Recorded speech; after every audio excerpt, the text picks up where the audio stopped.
Hey guys, welcome to Exotic Car DIY's ultimate W212 maintenance guide. So in this video, we're going to be talking about how we can properly maintain our cars for reliability and longevity, all DIY. So you're going to want to stay tuned and check out next week's video because we're going to be talking about all the modifications that are popular to do.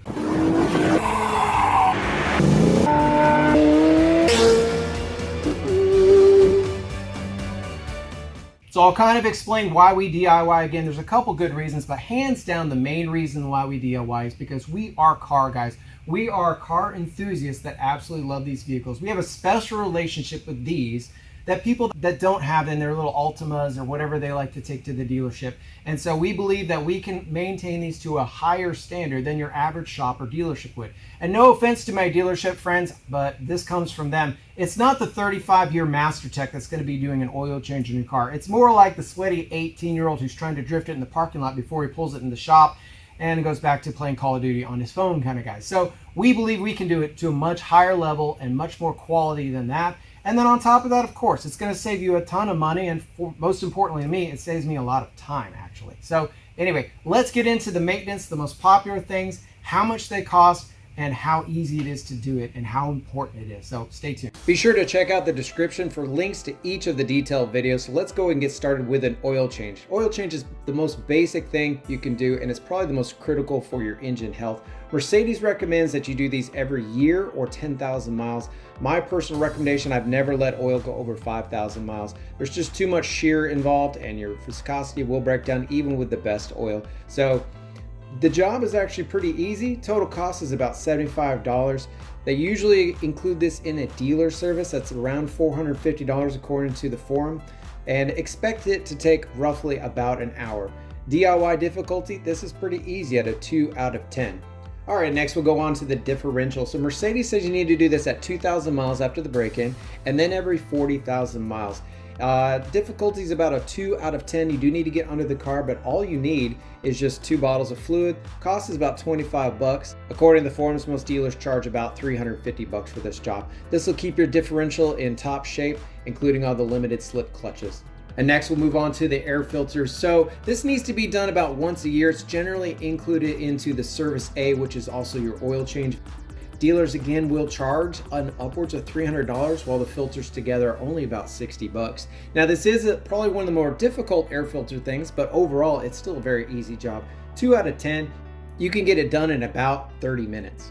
Next we'll move on to the battery. So this only gets done when needed. Usually that's about 3 or 4 years. One way to tell, it may not have any issues starting, but you'll lose the ability to have the start-stop economy feature.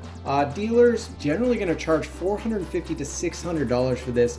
Now the battery only costs $180. They're all made by Johnson Controls, no matter where you get them. I tend to get the Walmart ones just because they're readily available and their warranty is much better. Difficulty, this is only a 2 out of 10. Pretty easy job. It's going to take you about 30 minutes.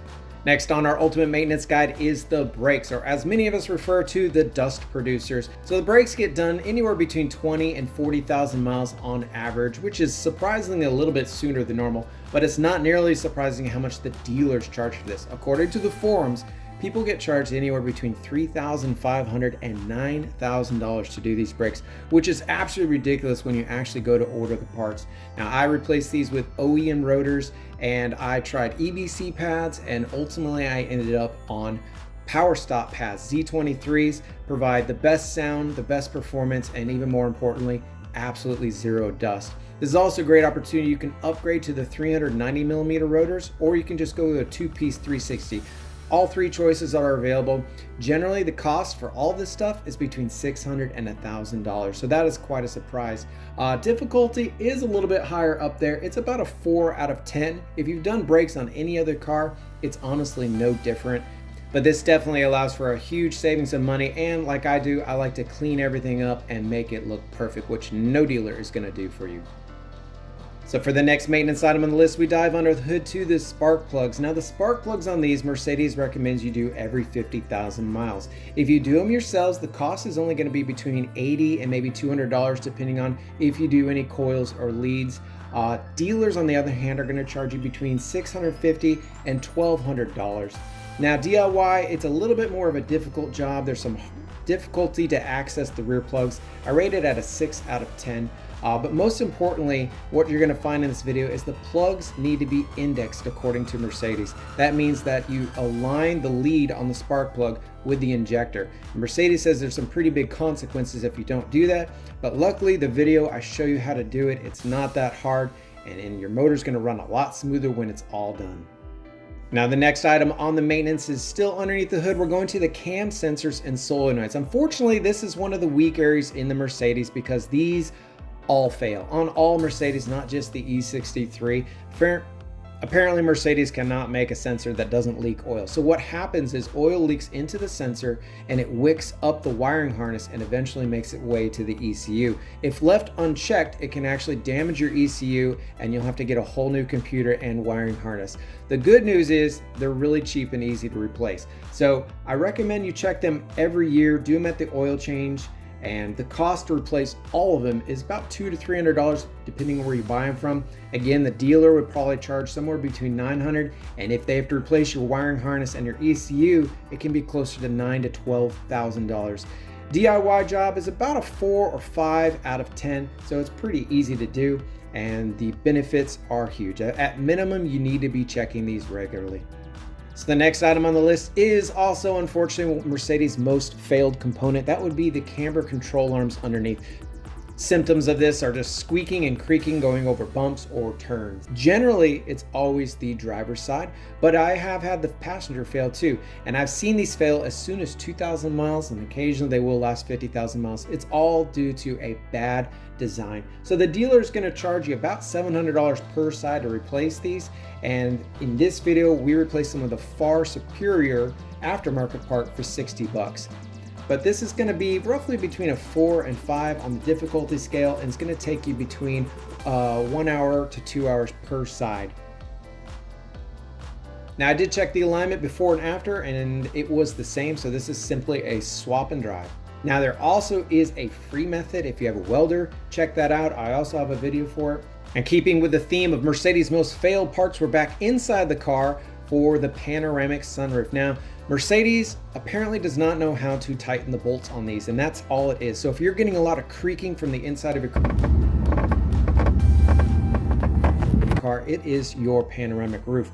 So this one's a pretty easy job. You just need to be careful. I show you the instructions in the video how to disassemble your headliner and pull it down. Most likely you're going to find the bolts are loose, and you'll probably even be missing one of the bolts. Put some blue Loctite on there, re-snug them down, reinstall the headliner, and enjoy a squeak-free ride.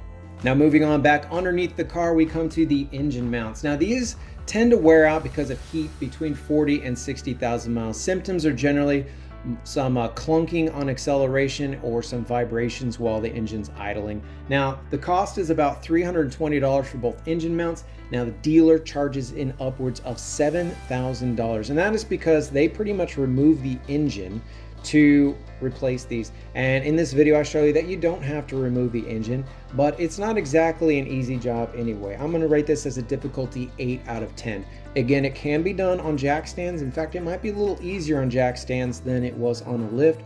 The driver's motor mount comes out from behind, and the passenger one can actually come out the front when you lower the subframe down just about 2 inches.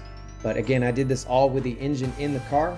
So now we're going to move on to something easy. This is called the Mercedes Sneaky Transmission Reset. The best part about this one is it's free and requires no tools. So if your transmission feels like it just got dumb, or maybe it has an occasional hard shift, you can actually reset the adaptations. In the video I showed you the before adaptations, I did the reset, and then the after adaptations, we saw that they did change.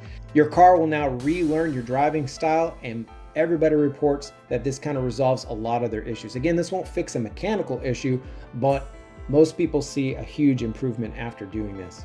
We're now going to switch gears from the mechanical side to more of the care and cosmetic part of your E63 maintenance. And for that, we're going to go into the car and address both the Alcantara and the Nappa leather. So Mercedes puts real Nappa leather into these seats, and you can actually rejuvenate this, not just clean it, but actually restore it, which is amazing. So I use a product called Leathery Rejuvenator, and it's essentially oils from animal hides, and you can actually get those oils to go back into the seat. And what that'll do is it'll fix creases, it pushes dirt out, and it restores the leather to a ultra soft, almost new state, and the results are spectacular.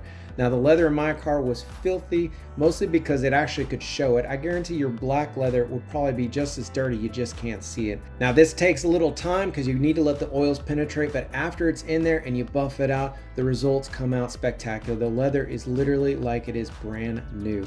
Next we move on to the Alcantara, specifically the steering wheel. It just gets matted down with hand oils and grease, and we use Sonax Alcantara cleaner, but you need to do it in a very specific way, otherwise you will damage the Alcantara. So be sure to check out the video. Next we're going to move outside the car and address the paint. So I am a paint freak. I want the paint to be perfect, and to do that you really need to do a paint correction and then ceramic coat. Now ceramic, I used to think it was a hype until I tried it a few years ago. Now all my cars are ceramic coated. It makes it so much easier to care for them. It brings out the best shine, and it protects the paint like nothing else. So what we do in this, give it a deep cleaning, go through, we do a 2-stage buff.